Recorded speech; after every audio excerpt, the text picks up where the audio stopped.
और भारतीय जनता पार्टी के प्रति आस्था देखकर मैं ये विश्वास के साथ कह सकता हूं कि इस बार का सदस्यता अभियान भी 10 करोड़ से ज्यादा हो गया।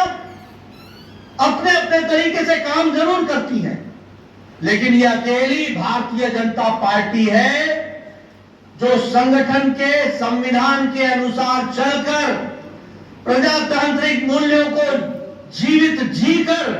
और प्रजातांत्रिक तरीके से पार्टी को होने के बावजूद भी हमारे संविधान के अनुच्छेद 9 के तहत हमें हर 6 साल पर सदस्य होने के बावजूद भी हमें फिर से ही चुनाव में भाग ले सकते हैं। यह हमारी संविधान की रचना है। तो इस तरीके से इस कार्यक्रम को चलित कर किया जाएगा। मित्रों, आज जो आप देख रहे हैं, সবাই জানি যে আমাদের ভারতীয় জনতা পার্টির একটা পরম্পরা, যে সাংগঠনিক প্রক্রিয়া, এটা হলো সদস্যতা অভিযান। আমাদের আজকে থেকে অর্থাৎ আমাদের 2রা সেপ্টেম্বর আমাদের দেশের যশস্বী প্রধানমন্ত্রী নরেন্দ্র মোদীজি অনলাইনের মাধ্যমে আমাদের মিস কলের মাধ্যমে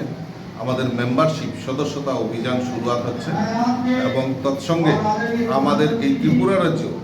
আমাদের রাজ্যের মাননীয় মুখ্যমন্ত্রী আগামীকাল অর্থাৎ 3রা সেপ্টেম্বর সকাল 8 ঘটিকায় আমাদের ভারতীয় জনতা পার্টি কার্যালয় থেকে তার শুভ সূচনা হবে এবং পর্যায়ক্রমে জেলা মণ্ডল থেকেও সেটা হবে। এবং এই সদস্যতা অভিযান আমরা যে আমাদের লক্ষ্য, সারা ভারতবর্ষে প্রায় 10 কোটির উপর টার্গেট রাখা হয়েছে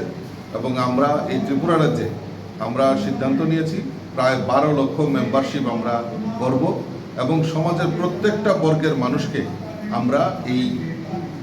আমাদের মিস কলের মাধ্যমেই হোক, আমাদের পর্চির মাধ্যমেই হোক, আমরা সদস্যতা অভিযানে ঝাঁপিয়ে পড়ব। অলরেডি আমাদের যে জেলা প্রশিক্ষণ শিবির, রাজ্য প্রশিক্ষণ, জেলা প্রশিক্ষণ, মণ্ডল প্রশিক্ষণ এবং গতকালকে আমাদের প্রায় প্রত্যেকটা বুথেই প্রায় 3000-এর উপর বুথে আমাদের মেম্বারশিপের প্রশিক্ষণ শিবির হয়ে গেছে এবং 3 তারিখ থেকে আমাদের মেম্বারশিপ ড্রাইভ শুরু হবে।